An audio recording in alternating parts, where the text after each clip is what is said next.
तर आजच्या व्हिडिओमध्ये मी तुम्हाला हे बघा अशी सरळ अशी पट्टी आहे। तर माझ्याकडे कपडा हा कमी होता, म्हणजे उरेप पट्टी कट करण्यासाठी माझ्याकडे कपडा नव्हता, सरून दिला। तर मी अशी सरळ अशी पट्टी काढून घेतलेली आहे पदराची। तर याचीच मी हा साधा ब्लाऊज आहे, याला मी पाइपिंग करणार आहे। हा एका मावशीचा ब्लाऊज आहे।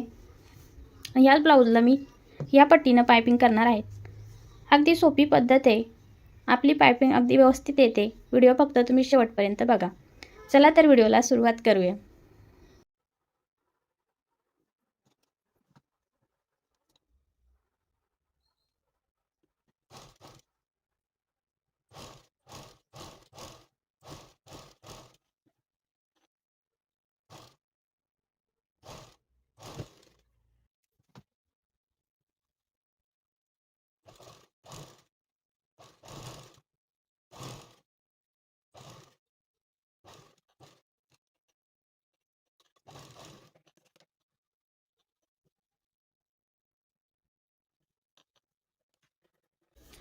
आता आपल्याला जितका कपडा ठेवायचा आहे तितका असा फोल्ड झाला पाहिजे, फक्त इतकाच आपला कपडा हा एक्स्ट्रा ठेवायचा आहे। हे बघा, या पद्धतीनं असा पूर्ण फोल्ड झाला पाहिजे तिथपर्यंत, म्हणजे या साईडला बाहेरच्या साईडला दिसायला पण नको आणि सरळ शिलाईपर्यंत आला पाहिजे फक्त तो। आणि हे बघा, आता इथं थोडेसे प्लेट्स मारले मी, छोटे छोटे प्लेट्स घेतले आहे। ज्या ठिकाणी आपला राऊंड शेप येतो त्या ठिकाणी अशा छोटे छोटे प्लेट्स घेतलेले आहेत। एकदम छोट्या आहे, जास्त मोठ्या पण नाही, एक छोटीशी काहीतरी, म्हणजे असा गोलावा आकार येण्यासाठी फक्त। एक या ठिकाणी राऊंड शेप इथं आला होता या ठिकाणी, आणि इथे सुद्धा या इथे अशा दोन ठिकाणी, इथे दोन आणि इथे दोन छोट्या छोट्या, आणि या इथे एक। तर अशा प्लेट्स मारल्या छोट्या छोट्या फक्त। तर अशी सरळ पट्टी असल्यावर छोट्या छोट्या प्लेट्स मारल्या तर आपल्याला आपलं पाइपिंग छान येते। आणि एखाद्या वेळेस नाही राहत कपडा तर आपण असं ॲडजस्ट करायचं, अशी सुद्धा पाइपिंग छानच येते।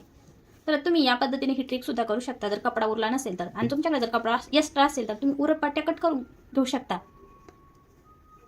आपली 1.5 इंचच्या पट्टीमध्ये हे होऊन जातं, तर तुम्ही 1.5 किंवा 1 इंच घेऊ शकता। तर या पद्धतीने नंतर सुद्धा कट करून घेऊ शकता। तर या पद्धतीने आता आपल्याला हे बघा असं फोल्ड करायचं आहे आणि वरून एक शिलाई मारून घ्यायची, अशी अशी वरतून एक शिलाई मारून घ्यायची, अशी फोल्ड करत एक शिलाई मारून घ्यायची। आता मी ही शिलाई मारून घेते।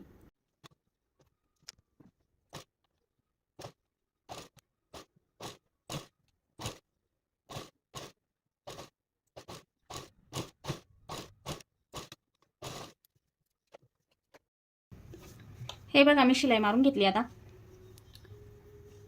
आणि थोडाच कपडा बाहेर आला तो कट करून टाकायचा असा, म्हणजे आपल्या खालच्या साईडला तो दिसणार नाही। जिथे जिथे बाहेर आलेला आहे तिथे तिथे तो कट करून टाकायचा। आणि गळ्याला असे कट करायची गरज नाही, असे नाही का कट मारता, ते कट मारायची गरज नाही, अशी सुद्धा छान पाइपिंग येते। आता ही दुसरी स्टेप झाली। आता लास्ट स्टेप सांगते मी तुम्हाला। फक्त आता असं फोल्ड करून घ्यायचं, आणि जिथं आपण सुरुवातीची जी शिलाई मारली होती, आपण सुरुवातीला जी पट्टी जोडली होती, ही पट्टी जोडली होती, त्या शिलाईवर शिलाई मारायची आपल्याला सरळ अशी। आता मी ही शिलाई मारून घेते पूर्ण।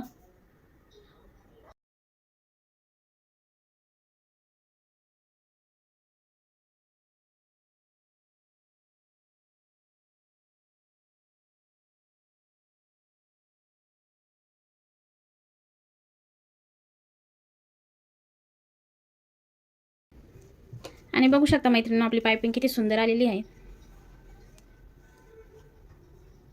पुरे पट्टी कट न करता स्ट्रेट पट्टीमध्ये सुद्धा आपण इतकी छान पाइपिंग बनवली। तर तुमच्याकडे सुद्धा एक्स्ट्रा कपडा नसेल तर तुम्ही या पद्धतीने पाइपिंग बनवू शकता। पाठीमागून सुद्धा बघू शकता तुम्ही, बघा आपला कपडा ते किती व्यवस्थित फिनिशिंग आलेली आहे।